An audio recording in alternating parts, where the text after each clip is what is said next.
Honey, don't. Honey. Honey, don't. I said you will when you won't. Uh-huh. Thanks, Kev. Thanks for catching me in that awkward moment. Hey, everybody. Welcome to Hollywood PopCast. This is the only show brave enough to investigate a missing preacher, a cursed vinyl record, and why Aubrey Plaza might be trying to seduce you through the screen. Stick around to the end and find out if she really is.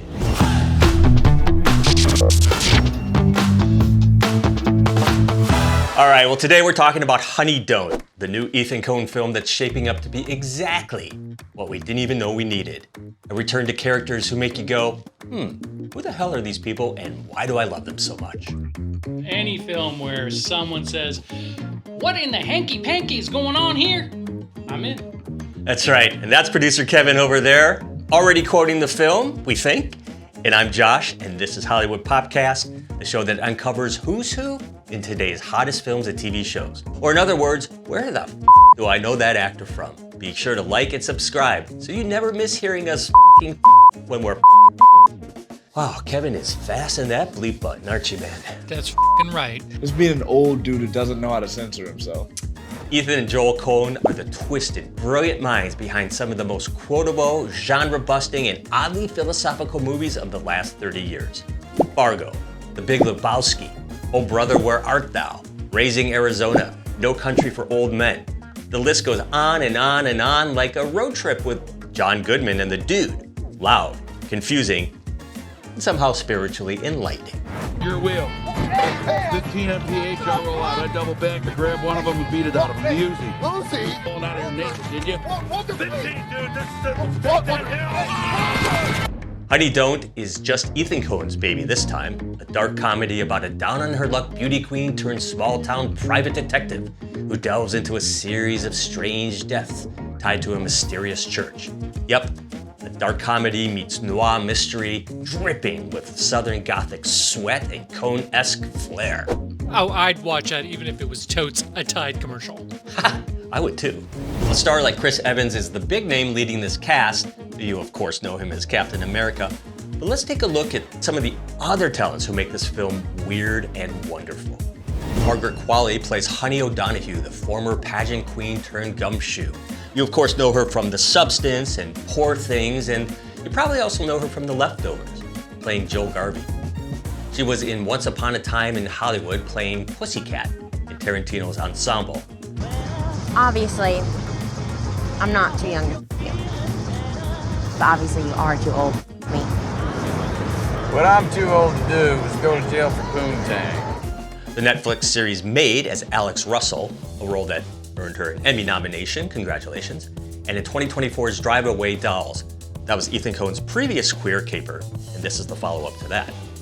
Margaret is the daughter of every guy's crush in the 80s, Andie MacDowell, and she made her film debut in Palo Alto simply by visiting the set and then landing the role on the spot, which is a Hollywood dream right there. Aubrey Plaza plays police officer MJ Falcone, deadpan, intense, and possibly flirting with everyone. Yeah. Including you. Between this and White Lotus, she's on a roll with her smart, layered, don't with me approach. I'm sure that will get bleeped. Always bringing her signature sass to everything. So, what can I get you? Is there anywhere you don't work? They're called jobs, something a ball like you wouldn't know anything about. And by the way, I can't believe you asked Ramona out after I specifically told you not to do that. How are you doing that with your mouth? Never mind how I'm doing it. You probably recognize Aubrey from Parks and Rec as April Ludgate. Ingrid Goes West from 2017, which was a really surreal Instagram Black Mirror thriller. Emily the Criminal, Scott Pilgrim vs. the World, and many more. Aubrey recently earned a standing ovation at Cannes for Honey Don't, her first major public appearance since her personal tragedy of losing her husband. Charlie Day plays Honey's awkward investigative partner, Marty McCockowich, bringing big, neurotic noir energy to this film. You know Charlie best from It's Always Sunny in Philadelphia, the Lego Movie as the voice of Benny. I'm Ben, but you can call me Benny, and I can build a spaceship. Watch this. Spaceship. No, you can't. The skies are surrounded. That's okay. I didn't really want to build a spaceship anyway. That's cool. And Fist Fight, in which he was also the producer. So interestingly, we showcased Charlie's wife, Mary Elizabeth Ellis, in our very first Hollywood PopCast episode for Red One. Go ahead and take a look at that. Talia Ryder plays Honey's teenage niece, Corinne, a smart, watchful character who just might have a secret of her own. Talia played the character Tessa in Steven Spielberg's West Side Story, and Skylar in the 2020 flick Never, Rarely, Sometimes, Always, which, by the way, is how producer Kevin feels when he's eating. Never, rarely, sometimes, always, especially if there are nachos involved.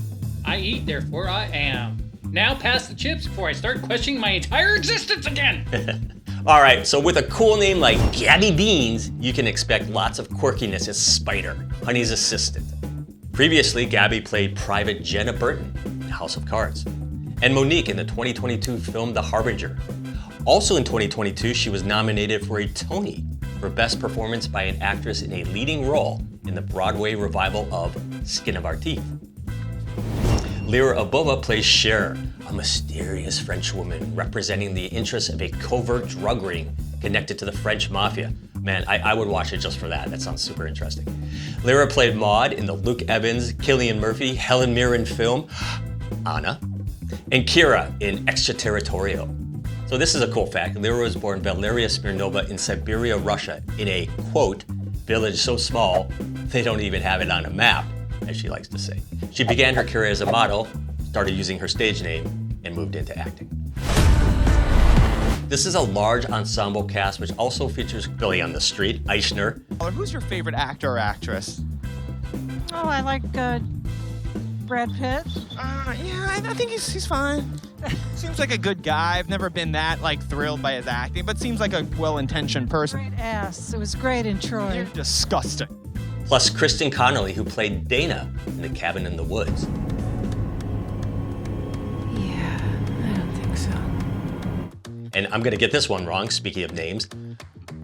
Jacques-Née, Hockney. It's a one-named actor, and he's really such a newcomer, so much so that we're not quite sure how to pronounce his name. I'm sure we will as he grows as a rising star. Do you want to guess what his name is, Kevin? No. Okay.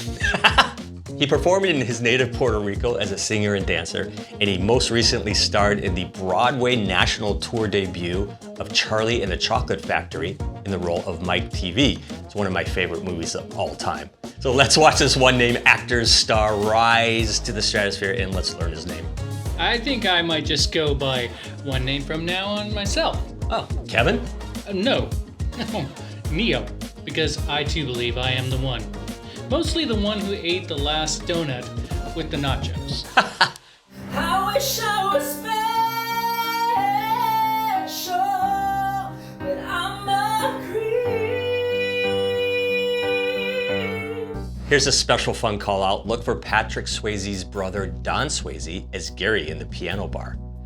Don has been in a ton of TV shows and even performed as his brother Patrick in a couple episodes of Family Guy.